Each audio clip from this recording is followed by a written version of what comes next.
Channel विद्यास लक्षमध्ये तुमचा स्वागत आहे. आणि आज आहे गुरुवार आणि आज आहे ना माझ्या भाची आलेल्या, माझ्या भाचा आलेल्या, ते लोक आज जाणार आहे त्यांच्या घरी.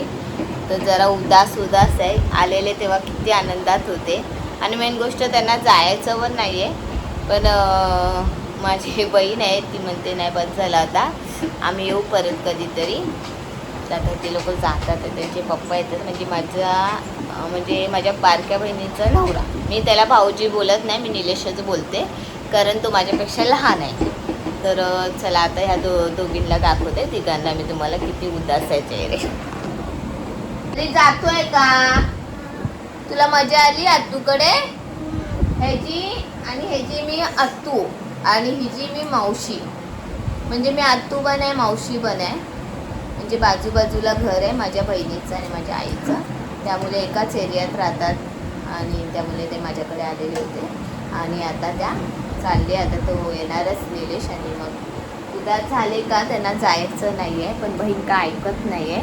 बहीण बोलते नको बस झालं, तू खूप थकते, 5-5 पोरांना सांभाळून ॲडजस्टमेंट करायचं, म्हटलं राहून दे आणि तुझ्या दोघींना पाठव करून. पण माझ्या दोघी आहे ना 5 पोरं, 4 आहे. तू तर ती बोललेली दोघींना पण पाठव तुझ्या, असं काही नाही, त्यांना मस्ती मजात काय खेळायचं खेळू दे. पण माझी बहीण आहे ना, बारकी बहीण कामाला जाते, माझी आई कामाला जाते, माझी भाऊजाई कामाला जाते. त्या पोरांना ना सवय आहे, हे तिन्ही पोरं हुशार आहे आणि त्यांना सवय आहे कसं राहायचं कसं नाही. माझ्या दोन्ही पोरींना एवढी सवय नाही आहे. तर मी बोलली तू सुट्टी गेल ना तेव्हा मी पाठवेल दोघींना. अशी गंमत झाली.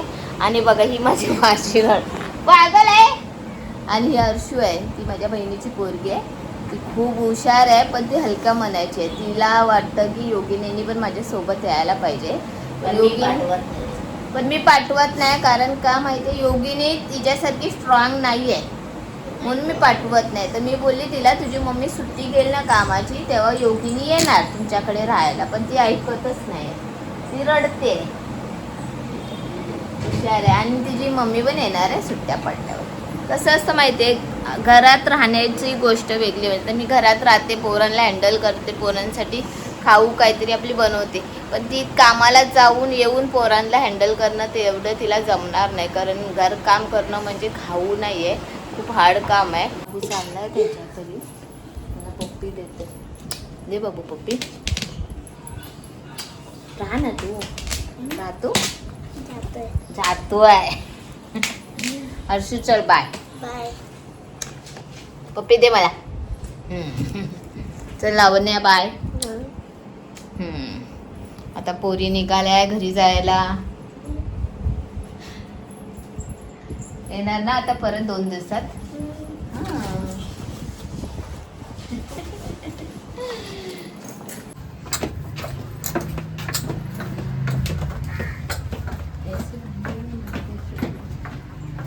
आताच पोरं गेले घरी त्यांच्या आणि निलेश आलेलं होतं ह्यांना घ्यायला. जेवूनच पाठवलं पोरांना पण आणि निलेशला पण. आता आमचं घर एकदम शांत वाटतंय, म्हणजे आवाज नाही काय नाही. पोरं 4 दिवस होते, समजलेच नाही 4 दिवस कसे काय गेले. मीच विचारत होते पोरांना आज तुम्ही आलेलं कधी आलेले आणि तुम्ही जाताय कधी करून. तर चला आता. आणि योगिनी मॅडमची शांत आता राहिले, शांत बसले, विचार करते मी काय करू आता, कोणाबरोबर खेळू, दाखवते मी तुम्हाला. योगिनी अरे रडते, अगं बाई का रडते? त्यांच्या समोर तू रडली नाही. आणि आता योगिनी रडायला लागली हर्षू लावण्या गेल्यावर. का रडते बाबू? तुला जायचं होतं मग आता मावशी सुट्टी घेईल तेव्हा जा ना. आता मावशी सुट्टी घेईल बाबू तेव्हा तू जा.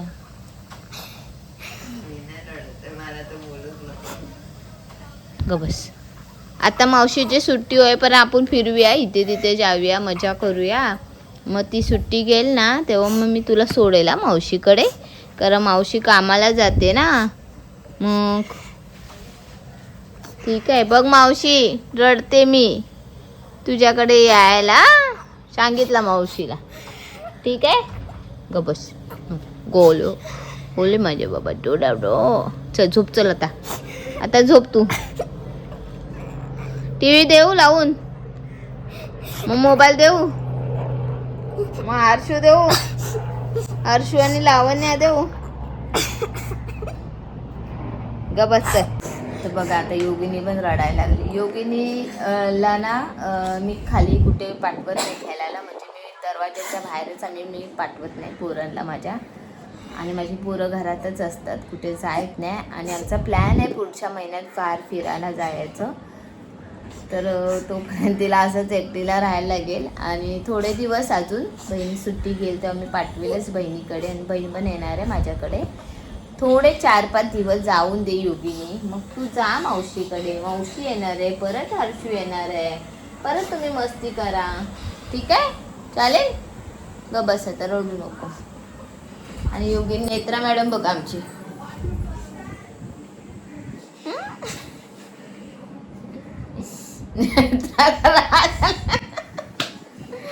नेत्राला काय नाही फरक पडत. नेत्र तिथे पण मस्त राहणार मावशीकडे, आणि माझ्याकडे पण मस्त राहणार. नेत्राचं काय टेन्शन नाही. पण नेत्राला पण मी बोलली थांब मावशीला सुट्ट्या पडून दे मगच जा करून, कारण सांगून आता काय रिपीट सांगणार नाही परत. सुट्ट्या पडून दे मग जा, ठीक आहे. आणि माझ्या बहिणीने माझ्यासाठी आता काय पाठवलं मी तुम्हाला दाखवते. मी पाठवलं आहे हा भांडी ठेवायचा स्टँड. तो मी तिला बोललेली होती मला असा स्टँड पाहिजे करून, मला घेऊन दे कर. तर हिने फायनली तिच्या नवऱ्यासोबत हा स्टँड पाठवला. आणि माझ्याकडे हा आहे पण स्टीलचा नाही आहे, तो आपला असतो ना प्लॅस्टिकचा, तसा स्टँड होता. तर हा स्टँड मला बरा वाटला, तर तिला बोललेली होती हा असाच मला पाहिजे कर. तर हा स्टँड तिने पाठवला, तर तिच्या नवऱ्याने घेऊन आलेला. चला आता आजपासून ह्याच्यात भांडी ठेवायचे, मस्त भांडी राहील त्याच्यामध्ये. आता स्वच्छ धुवून घेते आधी, ह्याचे टिकर काढायला लागेल.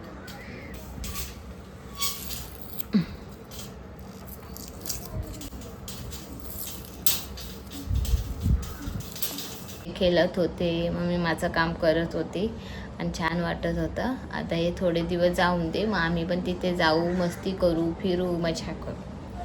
तर चला आता जेवून घेते.